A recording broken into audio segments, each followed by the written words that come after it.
Halo semuanya, selamat datang di channel Bunga Kantil pada segmen Aroma Misteri, di mana setiap aroma menyimpan kisah yang tak terduga. Saya Sinta Monica. Pada segmen kali ini, saya akan membahas konspirasi, misteri, dan horor yang mungkin kalian belum pernah dengar sebelumnya. Di episode kali ini, kita akan membahas tentang salah satu pesugihan yang ada di Indonesia dan udah dipercayain. Salah satunya yaitu pesugihan tuyul. Mungkin di antara kalian itu udah gak asing dengan pesugihan tuyul ini yang bisa membuat orang kaya raya dengan waktu cepat, tetapi bayarannya ini sangatlah mahal. Tapi sebelum masuk ke video pembahasan ini, jangan lupa teman-teman untuk like, comment, dan subscribe, dan jangan lupa untuk share video ini.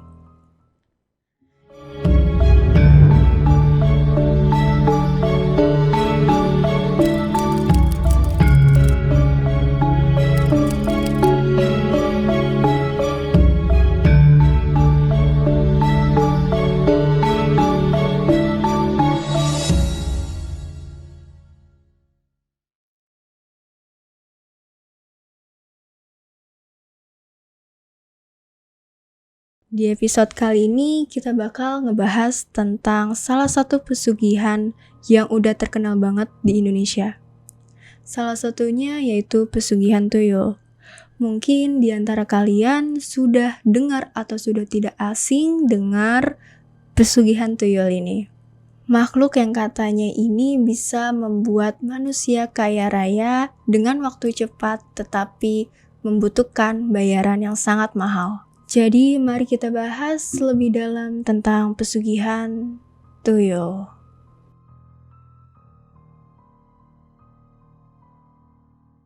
Pesugihan tuyul ini sudah ada dan dipercayai oleh masyarakat Indonesia sejak lama. Katanya, tuyul ini tuh berasal dari roh anak yang meninggal secara tragis dan belum menemukan kedamaian, sehingga mereka masih gentayangan di dunia kita. Biasanya tuyul ini juga digambarkan sebagai anak yang meninggal sebelum pada waktunya, seperti sakit, kecelakaan. Karena ketidaktenangan ini, mereka terjebak di antara dua dunia. Dalam penggambarannya, tuyul ini sering digambarkan sebagai anak kecil tanpa busana dan berkepala botak. Layaknya anak-anak, tuyul ini memiliki sifat yang cenderung nakal, jahil, suka mencuri barang dan uang. Di Indonesia, kepercayaan tentang tuyul dan praktik pesugihannya sangatlah berbeda-beda dari satu daerah ke daerah lainnya. Namun, pesugihan tuyul ini tetap menjadi salah satu yang paling populer di Indonesia. Banyak orang yang terdesak oleh kondisi ekonomi merasa tidak punya pilihan lain selain mencari jalan pintas menuju kekayaan. Mereka percaya bahwa praktik ini lebih mudah dibandingkan pesugihan lainnya. Sebelum kita mulai, kita bakal disclaimer dulu. Kalau di sini kita tidak menyarankan atau memberikan arahan kalian untuk mencontoh atau melakukan kegiatan menyimpang ini. Kita di sini hanya menjelaskan, menceritakan proses dan ritual hanya untuk edukasi dan hiburan semata saja.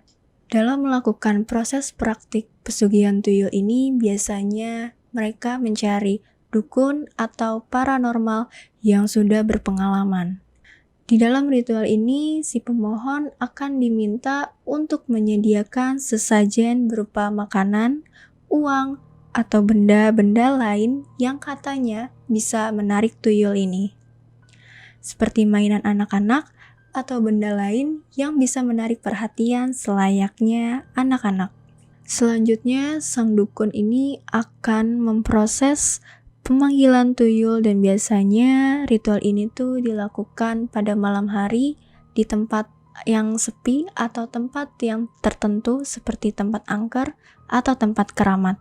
Setelah ritual selesai, jika tuyul berhasil dipanggil, biasanya mereka menunjukkan tanda-tanda kehadiran seperti akan muncul sosok kecil samar-samar atau hanya bayangan saja. Selanjutnya, sang dukun ini tuh akan memberikan tambahan instruksi bagaimana berinteraksi dengan tuyul dan memberikan arahan selanjutnya.